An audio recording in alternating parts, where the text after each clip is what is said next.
I'm Brian from Jito Labs. I'm the COO and do a lot in terms of our external outreach, including validator relations. And thanks for sitting down, Kollan. I guess, can you talk about how you got into the space and Solana specifically? Yeah. So I started in crypto in 2014 professionally. I'd been writing about Bitcoin since I read the original white paper in the email threads. I was really excited about the internet melding with, like money and a concept of internet money.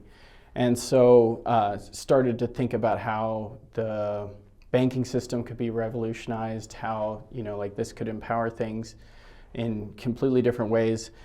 And started going to conferences, and we showed up in suits and ties and, in rooms full of engineers, and it was like maybe 20, 30 people. So we quickly found that the engineers wanted some brand marketing, business management services. So we started with management consulting in 2014, started to do the circuit there. And then we got acquired by a fund in 2017. We were based out of Baltimore. We got acquired by a fund in 2017, and they moved us up to Vancouver and Victoria in British Columbia. So we immigrated to Canada and started to work on setting up a crypto fund up there. And it was much more unknown back at those times. But that progressed until the partnership fell apart. And then about 2017, 2018, one of my first contacts that I met at the first Bitcoin conference I ever went to, he had finished his master's thesis on predicting the price of Bitcoin using blockchain data. So he'd finished his master's thesis. I said, how would you like to turn that into a business? And then we got funding, and we were set up in Canada, in Toronto and British Columbia. And we worked really hard. We got the machine learning models together. We got everything. We generated great signals with great efficacy. And we were like, any trader should be able to use these things and make money. So in 2019, I left Canada. I moved to Costa Rica right before COVID. COVID hit, and then it was like, State Department was like, be wherever you're going to be for 18 months. Be prepared for that. I was like, I don't know enough Spanish yet. I don't know enough people down here. So I was like, I'll come back. So in that time, I started to develop a trading strategy that just arbed stablecoins on centralized exchanges. So set that up, ran that for about a year, was going to set up a fund, and that kind of that fell apart. I put too many people on the bus at that point. I had all the people that I'd been working with, and I was like, oh, we'll be able to raise so much money, but the 2 and 20 model of a fund or 3 and 30 model of a fund just doesn't, you have to have so much money, money. And then you have to deploy it into capital inefficient markets, or the capacity just doesn't exist. Your efficacy drops off. So anyway, getting around to how I got in Solana. We ran this strategy, and then scaled down the fund, and then found one investor, and then it was 4 of us. Him and his wife put in $50,000, and then myself and my business partner John put in another $50,000 in aggregate. So we had $150K to play. And then we started using Hummingbot on centralized exchanges with Alvinato Stoikov on stablecoin markets, and we traded 2.2 billion that first year on stablecoins with 150,000. So as that efficacy started to drop, that was with Terra Luna and everything else, we started to look and explore other opportunities, and I heard that liquidators were an opportunity. And so I started looking at that on Avalanche with Trader Joe and some other things there. And my Circle rep, we had a Circle account because I needed to do wire transfers because my business partner needed reported income so he could buy a house. And our Circle rep, Jackson Esprit, at the time, he was like, do you know that there's this coin with like 200,000% APR? And so I found Ohm, and then he was like, but it's on Solana. So then I found Invictus, and I was like, holy shit, like what the hell's going on here? So found Invictus, got on Solana, started using Solana, and I was like, holy shit, this is what blockchain was promising. I had been with Bitcoin QT, where I had to sync the entire blockchain with CLI days, to MetaMask with Ethereum, some novelty there, and then get to Solana, and I'm like, the wallet experience is great. The UX on all these tools is amazing. The responsiveness of the blockchain. I was like, oh, there's perpetual markets, there's lending and borrowing, so we found liquidators for Mango. And so we started to do liquidations with Mango markets and did port finance, did, what was it back then? There was a Solana liquidators. So we spun up all that infrastructure and we found out that we were 3 seconds behind everybody else that was calling liquidations. So then we started running our own RPC infrastructure. I was like, what's it going to take to run something like this? So we bought servers, we started to optimize it, we squeezed everything we could out of it. And we were beating everybody, right? So now we know that we can run high performance infrastructure and we can do this, and then Mango blew up. So we have these trading strategies that have high efficacy. I think it was late Christmas 2021 when we started running liquidators, and that was a great time to run liquidators. Oh yeah. So over the time, I had made contacts in the Solana space. I was a moderator for Invictus Discord, one of like 5 people, and that was crazy because like there was just so many people in there and so much stuff going on. But anyway, we had run these RPCs. I had been in contact with people within the space, and somebody said, hey, I think that if you ran infrastructure for people, Helios didn't exist back then.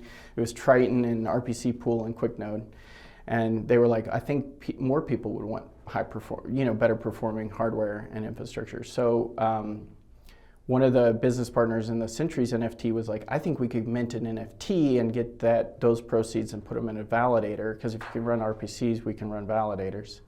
And so I think it was August of 2022, we minted an NFT collection that we took 80% of the proceeds and put it into a validator. So that was the load.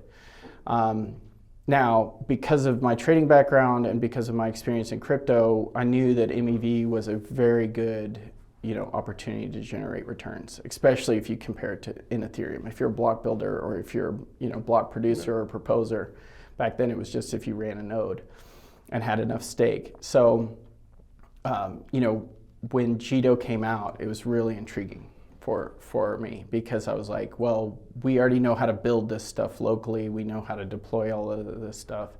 So running a custom client isn't outside of the scope of what we could do. And MEV, even if it's, like these guys are bringing it online, it's going to be huge. So those are really, that was the huge motivator for me to get started, which was, let's be one of the first validators to do it, which means we're competitive in that space. Why stake with us? And then, growing together in that space means that you've kind of carved out an edge. You're up to date, you get to build the relationships, and you get to, foster that direction so that you are on the bleeding edge of a bleeding edge blockchain. And I think that stakers, it was interesting because NFT people weren't necessarily the native stakers, right? Like they weren't people that necessarily had a ton of soul or even knew that you could stake or any of those principles. So I think that it was kind of an interesting thing to be in the NFT community where Solana provided unprecedented access for people and cost effectiveness for people. So you got a wide range of new entrants into crypto, and this was their first crypto experience. So I think the education environment for us there was like really, really interesting to see that development of like, we have a ton of small stake accounts, right? We don't necessarily have a large pool of stake accounts, but I think that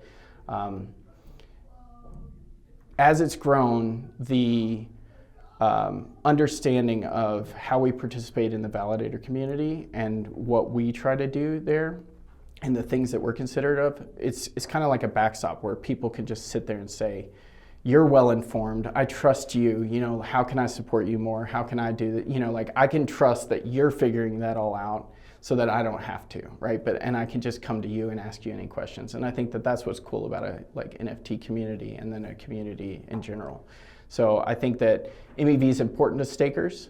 It's not necessarily like the needle that moves, but like because we can bring that in and because you can bring that information forward to them, I think that they've ultimately valued it, and we still have people sticking around. So yeah, no, that's awesome background story. I mean, Have you seen the community kind of become more MEV aware? Like obviously, you were probably one of the first 20 validators on Jito. MEV back then was, virtually zero. Now it's, fortunately much higher than that. And so like, how is like the discourse and the, awareness changing with MEV becoming a much bigger factor in Solana over that period? Yeah, I think that, the statistical differences between Ethereum and Solana, like the different behaviors on it, it's one of those things that like I don't have a clear line or comparable to say like, if it grows this much, then we'll have this much more. You got to have the platforms, you got to have the security, the safety, you got to have the use cases for it. So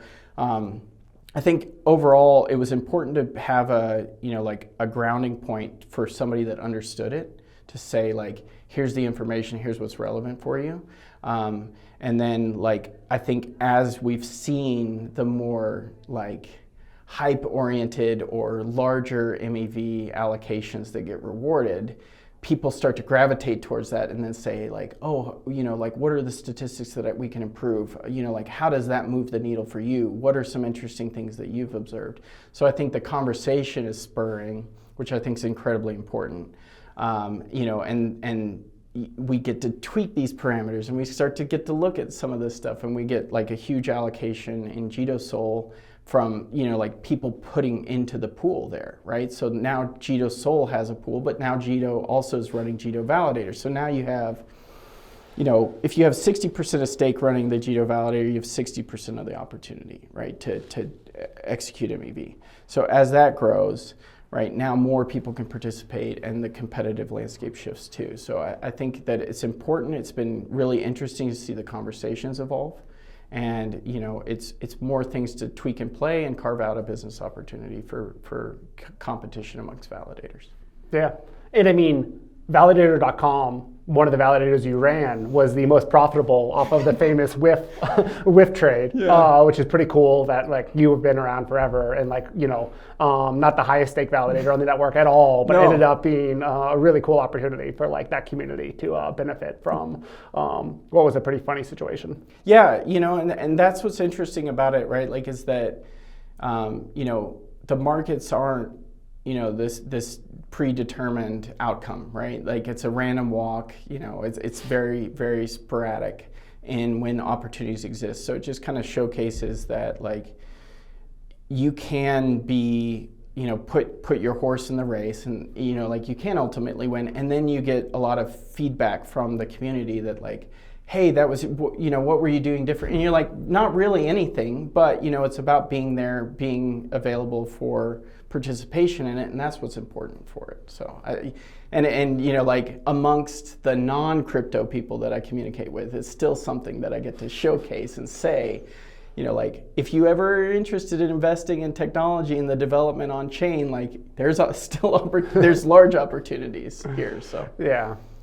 And I mean, so, obviously you were super early to Jito. I think you've been hanging around the community forever. I mean, what kind of brought you in to be more active in the community, whether that's, Discord or all of those subsequent elements? I mean, was there something specific about Jito that like made you interested in investing that time to really become one of the leading voices within the Jito community? Yeah, I think, first it's the team, right? Like the people behind it. It's hard to be a part of community when you don't believe in the people that are building or like shaping, like the fundamentals. And then after that, I think, like it's a force of gravity, right? You bring in, you cultivate the right community, you bring in the right people, then suddenly, like that culture evolves. And I think that for the Jito community, people are focused on trading and MEV, so this is like very base layer stuff that's going on and occurring on chain. So you are melding software with hardware and trying to eke out performance improvements, right? Like there is no better competitive space in theory on chain than being right there. And in trading, you don't often have these forces that bring people together in that, right? Like you don't necessarily go to a convention about how you're trading. Jim Simmons from Renaissance isn't going out and publicly speaking about how their stuff works. So I think that Jito's that force there, right? Because you're doing MEV and searchers are trying to figure stuff out, operators are trying to figure stuff out. So you've got this culmination of forces that bring people together there. And, when you're pushing the boundaries, you guys were the first client, a second client there. And when you push that, right, like obviously you're going to go to seek information, just like I'd go to seek information at Mango Discord to see like what's going on, what changes could be impacting the performance of what we're trying to accomplish here. So I think first getting in there and saying like, okay, is this team legit? Are they pushing stuff out? Like am I able to move my needle with that as well? And then after that, you get to see like, oh, here's some familiar faces, or hey, here's some people with some good ideas, or hey, here's some amalgamation of philosophy, because we are talking blockchain here. And there is a lot of philosophy around censorship, around what is a good trade, what is good user experience, and those kinds of things. So, like that brings those minds together, and then I see that debate evolve. And I don't shy away from that debate, because I've thought about this stuff for a long time. I've thought about it since its inception. And I've had conversations with people in the early days when it was BTC Jam, which was microloans to other nations, and people were buying cattle and doing, it was cool to see like how that philosophy fosters. So for the Jito, Discord, this is where this all kind of came together, and just being able to get that feedback from people too. So if I can put a thought or idea out there and get the feedback, then suddenly there's this investment of time too, because here are people stimulated and thinking about it. And then because it was so new, here's the opportunity to like express yourself in a smaller community that is, likely to grow. And I think that those are some of those forces there. And when it comes to something like governance, it's critically important to me, because like either we come up with the rules that we're going to adhere to and obey, and say work with regulators and say like, here's how we think we can do this without daddy coming in and telling us how to do it. I'm like a huge proponent of that, and if we can lead the charge in building something better, that's even better for me, because like we've seen how the old works. And we've been a part of that, and that's informed and shaped our entire worldview. But here's an opportunity to like speed run experiments, get stuff out the door, see what works, what doesn't, without extreme risk, right? Like if the Federal Reserve decides to cut the funding rate, right? Like that's drastic impact across the globe. If we decide to change like vote threshold, probably doesn't impact right now, right? But there will be times that this stuff has to be bigger, more thought, and you move slower. But I really like the startup environment, and I like the starting environment of like early governance too. Yeah, and so you put in an application to be a governance delegate for Jito. Kind of what was the rationale behind kind of throwing your hat in the ring, and kind of what are your priorities in the near term to kind of help establish Jito governance as more impactful? Yeah, I think first is having the opportunity to shape something. I mean, like that's why I'm an entrepreneur, right? Like that's what. And then like I think the other thing is to shape it with being on the outside, not necessarily being from the inside. And I think that that's critically important, and that's a fundamental crypto first philosophy that anybody can come from anywhere and start to like throw in. And hopefully that culminates in a great experience, but like to be decided, to be determined. But I think for me it was, I've interacted with you guys for a long time, since the inception. I've ran your software, and we've derived immense benefit from that. And then the communities that I've fostered or been a part of, that's important because I've made time commitments there. So that, in theory, there could be a return on investment. I don't really think in those solid terms, maybe to my dismay, but I think that if the community values that, and if I'm a valued member of community, how can I contribute and give back? And then how can I bring some of these ideas and start to shape it? And I think that that's really important. And then having a platform, because when you are independent, you don't necessarily, like unless you want to spend a ton of money on marketing, or you want to develop a brand and start to do all this stuff, like you have these opportunities to be platformed and then do a good job. And reputation is everything for me, and especially in this space, because you only get that time to do it. And when you're coming into a new space, I wasn't at Solana from day one. I wasn't a validator from day one. There are those validators out there. I get to communicate with them now, and I only get to do what I do because they've done so much heavy lifting.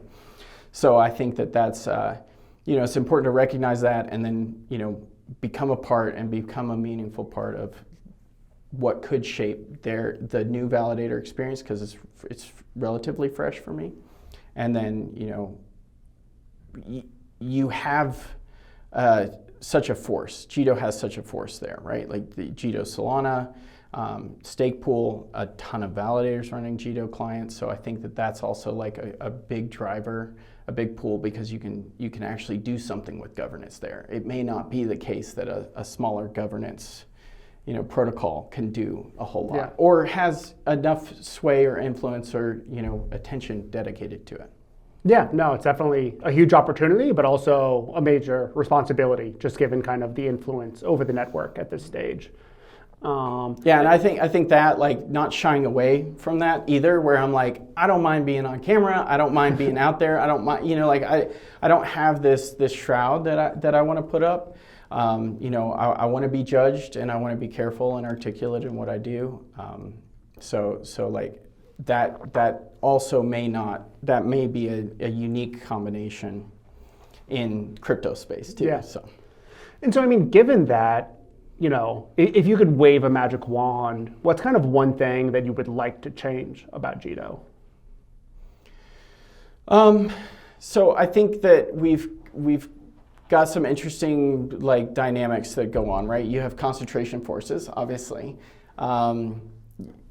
I would like to see more public goods and services done for crypto that aren't necessarily invested in businesses that are either revenue negative, these are still businesses that need to flourish. A lot of people haven't turned on fee switches, a lot of things that need to happen to make this a mature environment and existence. But that unfortunately means that a lot of public goods and services that help accelerate the adoption and facilitate the adoption aren't done. And Jito put forth StakeNet, which I thought was this isn't necessarily Jito focused, but it gives a good baseline of where you can pay attention that still is pushing the initiative of Jito, right? It's trying to address one component of this issue of decentralization, right? If you say, well, everybody's gonna be running our client and we have a ton of stake allocated in this, right? What we can do is at least make components of this decentralized. And I think the same thing can happen in other aspects of it that move the needle towards adoption, which everybody wins, rising waters raise all ships or whatever, and that needs to be done. And if you can afford to do it, right? Not many people can. And, a lot of things have to be business oriented, but StakeNet proves that it's tangentially oriented, but it's not directly impacting the business. Yeah. And I think that showcased to me that there's opportunity to start to do some more things like that. And with the governance behind it, if that's the alignment of the team, then we can get alignment, across that and start to push those initiatives. Yeah, no, 100%. Definitely, Solana's lacking public goods, no doubt. I guess last question, I think, is just what excites you most about, Solana in 2024? Any, upcoming launches or other initiatives that you think will be really impactful? Yeah, multi-client is, I don't know how close. I mean, every day that I'm in the Solana Tech Discord or the Telegram chats with what Fire Dancer's proposing, Jump Crypto over there is doing is. You don't get a better view into an HFT firm and the way they think than right now, and it's unprecedented, and it's truly something amazing to take a look at and have the experience of. that purview into Kevin Bowers when he's talking about like how this stuff works, you realize that like that's how they're thinking about HFT, you know. Yeah. And when you say that this is how an HFT is building their infrastructure to trade the markets, and you say let's bring that onto a blockchain, my mind's blown, and it's constantly blown. And I always share that video, and I'm like, watch this, just watch this, and tell me that you're not like smiling and encouraged that a blockchain has the potential to do this. So I think that that's interesting. I think the changes at the foundation level for Solana Foundation with the staking program and those changes to the validator set, I think are going to be interesting. Competition amongst LSTs and stake pools is going to be quite interesting, the way that that evolves, and then how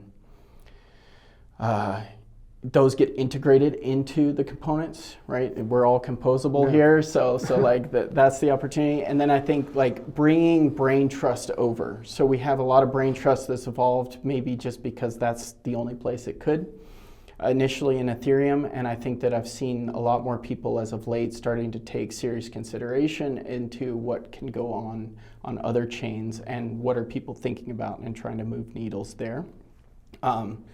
So I think that those are like some of the big things for Solana that I'm looking forward to. And then like the opportunity in governance to do governance right and say like, listen, we know that these are the ways that people do it, and we're willing to like conform to that initially, but there's still this white space that we have an opportunity to like really move the needle there. And I think that that's quite encouraging and interesting to see. Yeah, no, absolutely. Oh yeah, I mean, I guess last quick question.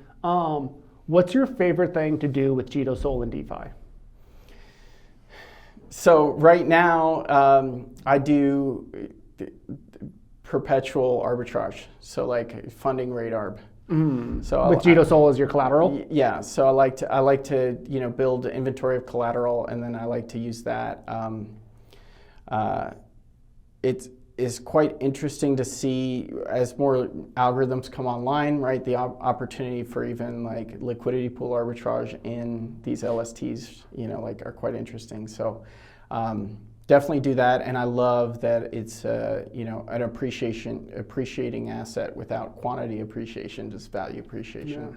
And that comes back from like Invictus days too. So it's like one of those things where number goes up. So it's quite interesting there. So yeah. Well, yeah, because with Jito Sol as collateral, then you're getting paid on funding rate and you're getting paid on staking rewards. Yeah. So like both sides of the leg are profitable. Yeah, yeah. So you've got, like you don't want to overexpose on, like your positions, right? Because price volatility, but otherwise, like these are good assets to hold and deploy if you're looking at price value appreciation over time. So.